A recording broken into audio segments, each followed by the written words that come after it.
Bien chicos, buenas tardes. Bien de antemano, pues bueno, una disculpa por el momento de la conexión. Y bueno, pues vamos a ver en este video, ojalá les agrade, acerca de los temas 6.6 unidades electrónicas integradas, 6.7 interfaz mejorada del dispositivo pequeño e interfaz del sistema de computadora pequeña. Bueno, pues ya lo tenemos preparado. En tu guía de desarrollo son los temas 6.6 al 7. Y el primero sería el poder de la electrónica integrada. A razón y con relación a estas unidades electrónicas integradas, deberemos ver qué es esta tecnología, cómo se está trabajando actualmente, en dónde la podemos ver y para qué nos está sirviendo. De alguna manera, pues esta imagen nos hace referencia precisamente a lo que es la electrónica integrada, ¿no? Entonces, dentro de estos últimos 50 años, esta electrónica integrada ha cambiado nuestra vida cotidiana de forma muy significativa. Los circuitos electrónicos integrados, llamados también CIS, se han convertido en un recurso indispensable de la sociedad moderna basada en el conocimiento. Por ejemplo, la experiencia multimedia de hoy, que hoy disfrutamos cuando utilizamos nuestros dispositivos portátiles, no hubiera sido posible sin la electrónica integrada. ¿Qué quiere decir? Pues un dispositivo compacto como lo es el celular inteligente es un ejemplo de la electrónica integrada. Así de simple, ¿no? Porque ya en los teléfonos nos incluyen las memorias RAM, ya nos meten procesadores. Imagínate el tamaño de un procesador en un teléfono que actualmente ya tenemos. A eso hace referencia este concepto de electrónica integrada y que en los últimos 50 años pues ha tenido mucha, pero mucha evolución, ¿no? Esto a razón de las necesidades. Obviamente debe haber un usuario que tenga esa necesidad y que tengamos que evolucionar para darle cumplimiento a su necesidad. Este vertiginoso avance tiene como base la miniaturización continua de los circuitos electrónicos que se han desarrollado desde las primeras generaciones que utilizaban estructuras con dimensiones del orden de micrómetros. Un micrómetro es equivalente a una millonésima parte de un metro, hasta recientes generaciones que están utilizando estructuras de tamaño, algunos llamados nanómetros. Es una millonésima parte de un milímetro. Esta miniaturización ha permitido crear estos circuitos integrados con mayor número de componentes por unidad de área, ¿sí? Y en mayor complejidad en la función que realizan, es decir, mejores sistemas con menor tamaño, y esto lo observamos en los dispositivos que todos utilizamos. Actualmente estos circuitos electrónicos integrados, ¿cuál es la aplicación más reciente? Pues los nanobots, ¿no? Cuando hablamos de nanobots ya sabemos que nuestra unidad de medida, ¿sí?, es una millonésima parte de un milímetro. Entonces posicionen en su mente de qué tamaño estarían estos nanobots que son inyectados a través del torrente sanguíneo, extraen células cancerígenas y obviamente, son desechadas a través de la orina. Digo, se escucha feo, pero así trabaja. Luego entonces extraen las células cancerígenas y este tratamiento ya está en algunos países. Esa es la intencionalidad y la aplicación de los circuitos electrónicos integrados, y vaya que han tenido mucha evolución. Actualmente entonces están presentes en muchos de los sistemas que nos rodean, en aparatos electrodomésticos que utilizamos en casa, en herramientas de trabajo y oficinas, en los robots que incrementan la calidad y cantidad de producción de las empresas, en los móviles que nos transportan, autos, barcos, aviones, en los aparatos que diagnostican y atienden nuestras enfermedades, en los satélites que nos mantienen informados, en las salas de cine que nos entretienen, etc. Es un sinfín de aplicaciones de la electrónica integrada, ¿sí? Y además moderna, ¿no?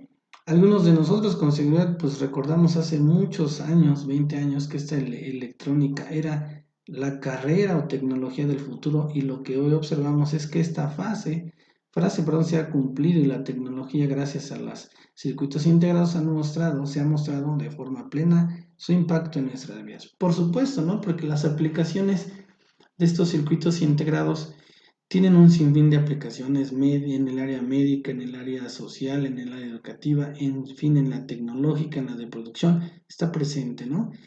Definitivamente esta evolución de la electrónica, pues incluso ya se ve no solo en estos aparatos, ¿no? Lo vemos en el área de programación con los robots. Esa es una situación de la electrónica integrada. Los robots a grandes escalas o que tienen gran tamaño tienen estos circuitos, pero también los pequeñitos tienen estos otros circuitos. Esta electrónica integrada, ¿dónde la vemos en la computadora?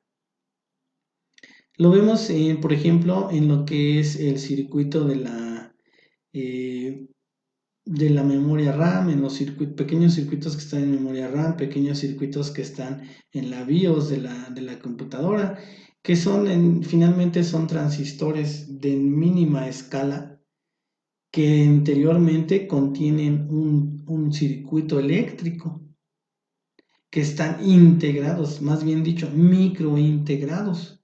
Estos transistores, esta evolución que hemos tenido en este sentido con estas piezas, pues ya no se pueden reparar. A lo que yo voy es que únicamente se pueden sustituir, pero resulta muy costoso hacer este tipo de trabajos porque estos dispositivos, esta electrónica integrada, regularmente le efectúan máquinas especializadas para hacer esta unión entre los dispositivos y una tablilla de circuitos que es elaborada por computadoras y por máquinas especializadas. Es muy complejo, pero está presente esta electrónica integrada en todos los dispositivos que están a nuestro alrededor.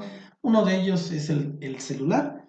Está integrado por esta electrónica integrada, por circuitos, por transistores, por chips que están muy compactos, muy pequeños y que nos dan esa funcionalidad. Bueno, ese fue el primer tema. El siguiente tema es el que nos dice interfaz mejorada de un dispositivo pequeño. Vamos a verlo en este tema.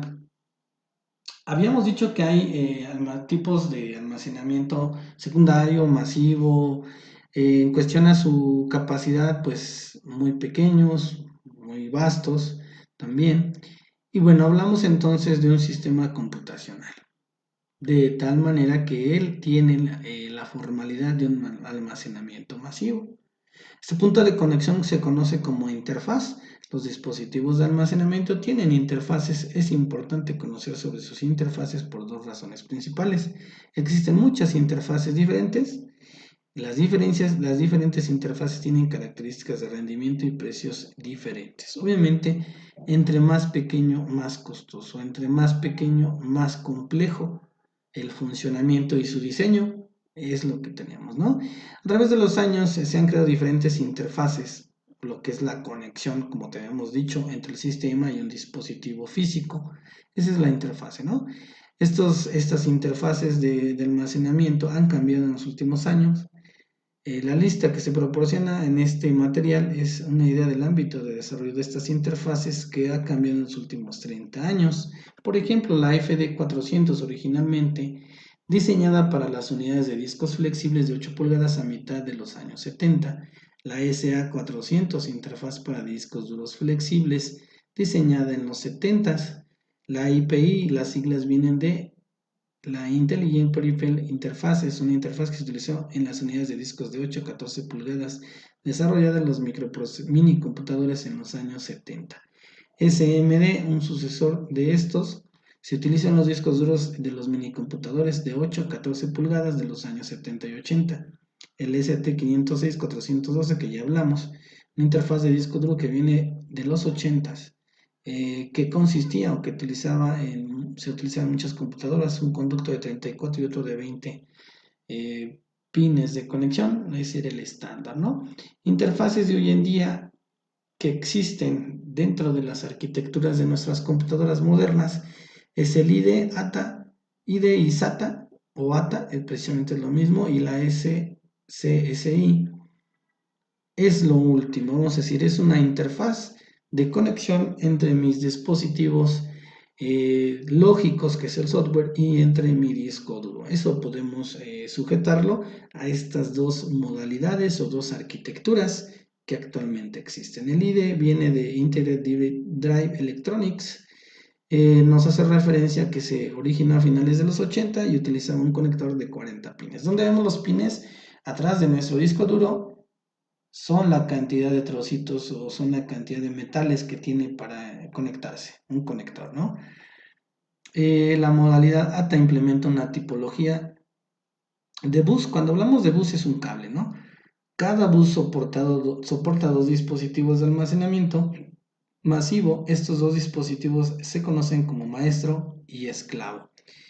Estos términos pueden llevarse prestarse a confusiones, pero bueno, cuando hablamos de un maestro y un esclavo en el dispositivo SATA, que es el anterior al IDE, el SATA, cuando eran los 16 pines de conexiones, teníamos la modalidad de un bus, de un cable bus de datos que me interconectaba simultáneamente dos unidades de almacenamiento. En este caso, por ejemplo, un disco duro, un DVD, y este conector ATA se iba a la tarjeta madre con este grueso de 16 pines, porque así era el grueso del cable que bajaba desde la unidad de DVD al disco duro y de ahí a la tarjeta madre. El maestro era el disco duro, el esclavo era configurado como el DVD porque finalmente es un medio de almacenamiento físico que existe en la computadora. Luego entonces yo podía configurar con este tipo de cable. Hoy en día la tecnología ID ya cambió, ya puede ser, ya no lo tenemos físicamente visto con un cable o con un bus de datos. Ya no lo vemos así, ya vemos de manera independiente que están interconectados, pero la BIOS me permite tener esa conexión, esa organización y ese funcionamiento de decir, mi primer sistema unidad de arranque es mi disco duro, que es el máster. El segundo es el dispositivo esclavo, por ejemplo, una USB o una unidad de DVD que graba y regraba, ¿sale? Entonces yo lo configuro ya en la BIOS. Y son mis medios de arranque y de almacenamiento. Actualmente así están configurados. Anteriormente yo lo podía hacer físicamente con un cable y que mi sistema operativo y mi tarjeta madre me permitía trabajar con esa configuración. En esta parte a eso es a lo que se refiere, espero sea lo más claro. La tecnología CSI, formalmente conocida como Small Computer System interfaz para sistemas de computación pequeños, que es el último tema, se conoce hoy en día como que se originó a los principios de los años 80. Se declaró como un estándar de forma similar que ATA, ¿sí? No obstante, tienen muchas semejanzas. El uso de esta tipología de bus, cuando hablamos de bus, acuérdate, es un cable, ¿no? Significa que cada dispositivo en el bus debe ser identificado de forma única de igual forma, mientras que ATA soporta solamente dos dispositivos diferentes para cada bus y les da un nombre específico, CSCSI. Hace esto asignado a cada dispositivo en el bus CSCI, una dirección numérica. Cada dispositivo en un bus se debe configurar, ¿no? Para responder su SCSID, ¿no?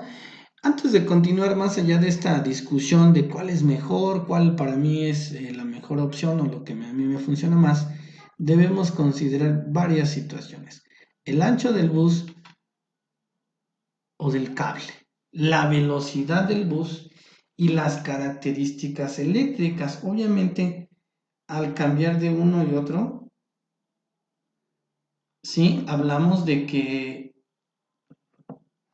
cada uno ha tenido una evolución precisa, cada cable, porque no te confundas, el bus es un cable. Cuando hablamos del ancho de bus, por lógica, manejando lo que era el ATA, ¿sí? Pues tenía que tener mayor capacidad eléctrica, ¿sí? A lo mejor incluso también en el diseño, por ejemplo, esos cables, digo, ojalá tengamos la oportunidad de verificarlo, eran gruesos, eran muy gruesos y eran cablecitos muy pequeños. Cuando los mal manejabas, se podían llegar a trozar y no te dabas cuenta que ya estaba roto y eso te causaba mal funcionamiento en tu computadora. Luego entonces la velocidad también tiene que ver, no porque sean más gruesos, ¿sí? O que tengan mucho más pines de conexión, quiere decir que son más veloces, no. Obviamente esos consumen más electricidad, entonces ya cuando evolucionamos a ID se reduce a 3 pines, como te lo había comentado, incrementa la velocidad de transferencia de datos, las normas de transferencia en esos bus es distinta, la energía reduce, yo creo que hasta el 50%. Si debemos de verificar cuál para mí es un buen bus de comunicación, es un buen cable de comunicación, insisto, entre tarjeta madre y las unidades de almacenamiento, en este caso la USB, el DVD y el disco duro, que son mis medios primarios de almacenamiento, porque están dentro de los dispositivos o dentro del CPU principal. Luego entonces, bueno, continuamos con esta explicación. El SCSI original describe una topología de bus en el cual hay 8 líneas en este bus o en este cable. Se utiliza para la transferencia de datos. Todos los buses de datos son transferencias de datos. ¿Quién me permite esa transferencia de datos? Físicamente me la da un cable. Lógicamente la capacidad del sistema. La capacidad del sistema me permite, a través de este controlador de comunicaciones, establecer un rango de velocidad de transferencia de mi información. Físicamente me lo va a permitir un cable, que es el cable que conecta con los distintos dispositivos de almacenamiento dentro de mi equipo de cómputo. ¿Sale? Esa es la diferencia física y lógica. Originalmente, pues el SSI estaba o rondaba los 5 MHz de velocidad a una tasa de transferencia de 5 megabytes por segundo en el bus de 8 bytes originalmente. Esa era la velocidad que tenía esa arquitectura. Obviamente ya la moderna, la ID, ya cambió bastante, ¿no? Pero en ese entonces, pues, esos eran los estándares que existían, exactamente, ¿no? Por ejemplo, el SSI normal soportaba 8 dispositivos direccionados unequívocamente, mientras que el SSI ancho soportaba hasta 16 dispositivos, que quiere decir que era un cable, imagínate en una computadora, en una estación de trabajo, era un cable que soportaba hasta 18 dispositivos conectados. Tenían una gran capacidad, también eso es bien cierto, pero que ahora pues ya cambió todo esto y que soportan yo creo que está hasta el doble, ¿no? Eso tendríamos que checarlo. Bien, pues ese sería el tema sobre estas velocidades de transferencia, sobre los dispositivos de almacenamiento masivo y obviamente hablando sobre sus interfaces, que estas interfaces a través del tiempo pues son estas que están mencionando aquí, esas son las que han evolucionado y se tienen hasta el momento, pero hoy en día existen dos, acuérdate, como manera de resumen de este tema, el ID SATA y el CSCI, que ya no, la verdad es que ya no se utiliza, ¿no? Se utiliza más este ID SATA, que va de 80 a 40 pines, y el SCSI con 4 o 5 pines, que es vamos a decirlo, lo más comercial hoy en día. Es el principio de esos cables, ¿no? De esos bus de transferencia. Y bueno, pues sugerencia, nos dicen aquí dos sugerencias, la mayoría de las implementaciones incluyen de alguna forma escanear el bus. Por esto a menudo se realiza para confirmar que todos los dispositivos estén correctamente configurados. Bueno, esto ya es una sugerencia. El último de los temas sería el interfaz del sistema de computadora pequeña, que ya vimos que es el CSCI, vamos a verlo. El CSCI es el que se utiliza en las laptops, en los PAN, en los teléfonos, etc. Acrónimo de Small Computer System Interface, es un modelo de interfaz estándar que en paralelo de alta velocidad creado por XT3T9.2 de ANSI en 1986. Fíjate bien, no corresponde a la época de elaboración o creación, pero su utilización se vino comercialmente a nosotros, o sea, se vino después. Ya muchos de los avances tecnológicos en computación ya existían, lo que pasa es que no se comercializaban porque no todo el mundo tenía ni los materiales ni las formas para comercializarlo, ¿no? Entonces el CSI, vamos a repasar nuevamente, se usa para conectar una microcomputadora a dispositivos periféricos como por ejemplo un disco duro e impresoras para la conexión a otras computadoras y redes de área local. Fíjate bien hasta aquí. Una interfaz que nos ocasiona un cable de datos o transferencia de datos es el que hoy conocemos, por ejemplo, quítale un cable a tu impresora y es un tipo de conexión CSI. Para eso nos sirve, ¿no? Para interconectar estos periféricos, estos dispositivos físicos. Para montar este dispositivo CSI en un ordenador es necesario tanto un dispositivo como la placa madre que disponga de un controlador CSI. Es habitual que el dispositivo venga con un controlador de este tipo, pero no siempre es así.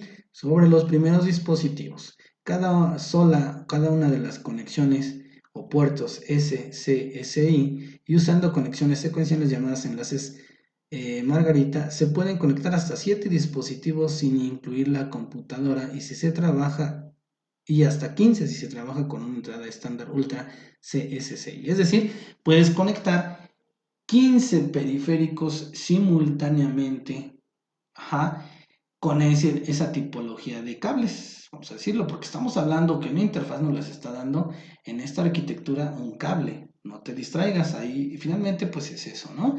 Por lo que entonces respecta a la velocidad de transferencia de esta tipología depende del estándar en el modo que se utilice y la velocidad era de 5 bytes por segundo, mientras que para el Ultra SCSI llegaba hasta 80 megabytes por segundo en modo fast y ahora hasta 160 megabytes por segundo en modo wide. Cuando un sistema tiene más de una tarjeta SSI, se identifica cada una mediante el número denominado LUN. Bien, pues esa es la funcionalidad. Acuérdate, son cables, actualmente pues son cables de comunicación. Estos cables pueden ser internos o pueden ser externos, no necesariamente es aquel cable que se conecta de un USB a una impresora, no necesariamente, puede ser internos y externos, ¿no? Aclaro esa parte. Bien, este SCSI aritmético diferencial existen dos tipos, por ejemplo, el bus asimétrico conocido como SE, basado en una arquitectura paralela en la que cada canal circula en un alambre, es decir, un alambrito de conexión, que están internos. Si tú cortas un cable, ahí vas a ver los cables, ¿no? Estos cables SCI en modo SE poseen 8 alambres para una transmisión de 8 bits que se denominan limitados o 16 alambres para cables de 16 bits. Este tipo de bus es más común, ¿no?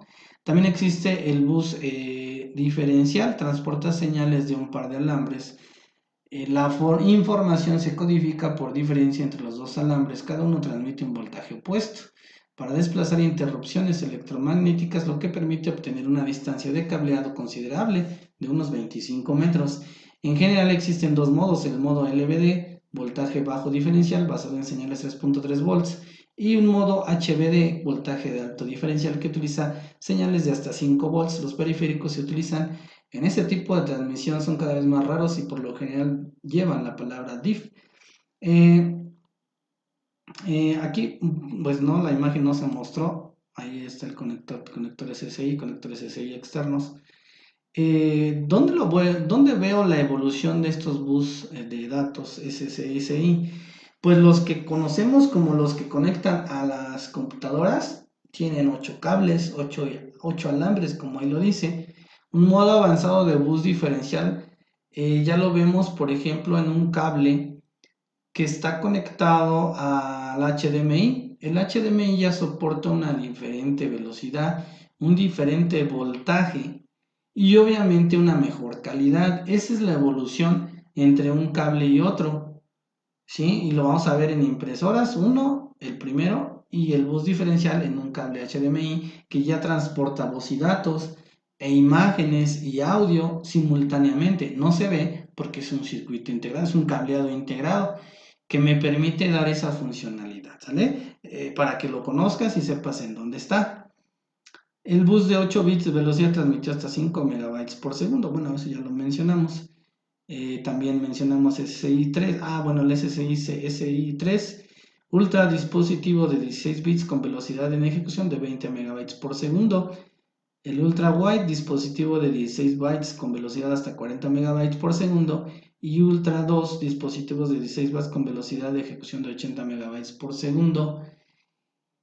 Y bueno, donde lo vimos, ya te lo comenté, la última tecnología en bus de datos para la transmisión que adquiere estas velocidades de transferencia, obviamente, pues es yo ya vi, por ejemplo, el cable para pantallas 4K, el HDMI 4K ya cambia, distinto. Chécalo en las tiendas, vete a date una vuelta a las tiendas y verifica estos tipos de cables. El de las impresoras, el de las pantallas, los cables muy avanzados de audio y video ya no son los PUC, ya cambiaron. Entonces, obsérvalos, analízalos porque también los dispositivos, las computadoras o dispositivos de audio y video han cambiado y han evolucionado y tienen distintas calidades. Entonces, lo único que me va a mantener en comunicación constante con calidad y velocidad es este acrónimo SCSI, ¿no? De mi parte agradezco la participación de cada uno de ustedes, agradezco que me hayan permitido estar en su grupo. Eh, Seguramente en algún futuro te vas a acordar de estas partes que van a ser esenciales para la vida que tú estés desempeñando. De mi parte, muchas gracias. La invitación, continúen con sus trabajos, continúen enviando trabajos. Tenemos todavía buen tiempo de aquí al 20 de marzo, lo cual hacemos la invitación para que el curso pues obtenga una mejor y una mejor finalidad en ti, ¿no? Que estés aprendiendo. De mi parte, muchas gracias. Les dejo este video en los comentarios de Claro. Muchas gracias.